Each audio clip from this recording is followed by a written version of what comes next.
Hello again, everyone, and welcome to the Hoop Report. I'm Mark Farinella of the Sun Chronicle, and the venue is the Clark Athletic Center at the University of Massachusetts at Boston. It's the MIAA Division I South Boys Semifinal game between the third-seeded Mansfield Hornets and the second-seeded Catholic Memorial Knights.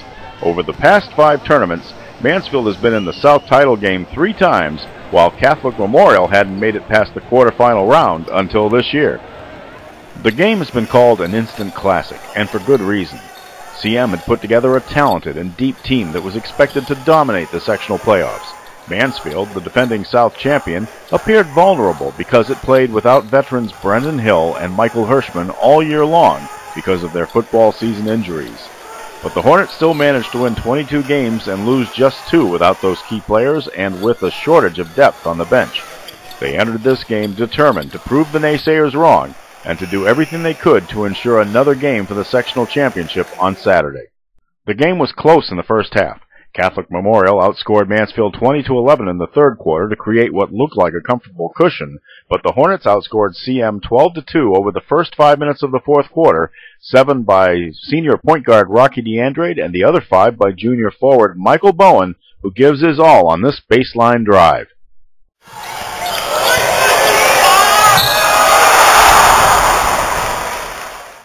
Bowen brought the Hornets even at 60-60 on a free throw with 1:20 left. Then, with Mansfield trailing 64-61, junior Ryan Bolter hit a buzzer-beating three-pointer from the left corner to send the game into overtime. Bolter scored all but 2 of his 19 points in the second half in the overtime periods. With DeAndrade's leadership and timely scoring and Bowen's fearless rebounding, one overtime turned into a second. Mansfield recovered from a 6-point deficit to tie the game at 85-85 on a Bolter drive off Kyle Wisniewski's speed. But in the third overtime, fouls took DeAndrade and Wisniewski off the court, and CM gradually built an insurmountable lead. After the game, Mansfield coach Mike Vaughn reflected upon the leadership DeAndrade brought to his team for 3 full seasons. You know, I'm going to miss him. It's a kid that I've handed the ball to for the last 3 years, and you know, just been a kid that you can trust, and a kid who works hard, and a kid who's earned everything he's gotten, and you know, just what a great group of seniors all together. You know, Kyle in his play all year, Kevin in his play all year, battling through injury, battling through guys, you know, high-level players sitting on the bench and can't, you know, unfortunately couldn't join us, and we just kept battling all year and staying resilient and played hard, and you know, and it's guys like Rocky that's why this program's you know, one of the top in the state. The final score, Catholic Memorial 96, Mansfield 90 in triple overtime. DeAndrade scored a career-high 30 points and added 11 rebounds, while Bolter and Bowen scored 19 points apiece. The season may have ended without another appearance at the DCU Center, but Vaughn said these Hornets left a lasting impression upon everyone who saw them play Tuesday night. You know, the kids played hard. They did everything I asked them to do against a very, very good, talented, deep CM team that just keeps coming at you. And you know, I don't know if you get a better high school game than you get tonight. I'll wake up in the morning and be proud of the fact that I was a part of just an absolute classic game. I'll be disappointed we lost, but I'll know that we lost to a great team and a team that's well coached and competed for however many minutes we just played tonight. The season also ended for 2 other local teams Tuesday night.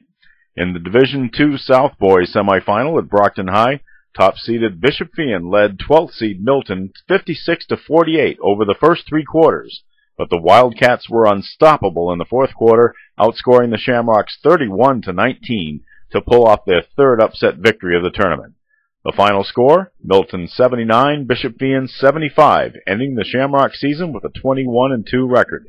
Mike Nelson and Frank Oftring scored 18 points apiece for Feion, and both will be back next season. And at Massasoit Community College on the other side of Brockton, 13th seed Foxborough gave top seed and undefeated Duxbury everything it could handle in the first half of their Division II South girls semifinal. It was 26-21 in Duxbury's favor at the half, and just a 5-point gap 45 seconds into the final quarter before the Green Dragons went on an 8-0 run and built the momentum they needed to advance to the sectional final. The final score, Duxbury 56, Foxborough 42. Catherine Tamileona scored 12 points and Cassidy Harrison 10 for the Warriors, who finished 12-11 and will return several talented players next season. And now, a personal note. I couldn't let the final edition of the Hoop Report for this season pass without offering a heartfelt tribute to the athletes from the schools that sent 12 teams to the MIAA tournament this year, 4 of them reaching the semifinal rounds of their sectionals. It's been 45 years since I wrote my first story for the weekly Mansfield News. I've spent 35 years here at the Sun Chronicle, and I've had the privilege of covering 7 Super Bowls, a World Series, the NCAA basketball tournament, and thousands of college and high school events that would be the envy of every sports fan. And yet, when people ask me what I've enjoyed the most, I gladly tell them that for me, nothing beats a good high school basketball game. There's just something about the atmosphere and the crowds and the intensity of the games that no other sport can match, exciting as they might be. What I respect most about the game as played by our local schools is the effort that everyone puts in, players and coaches alike, to improve over the course of a 10-week season. Even teams that finish 0-20 still make the effort down to their very last practice to taste success. And one thing I've noticed, even the most successful teams don't take that success for granted.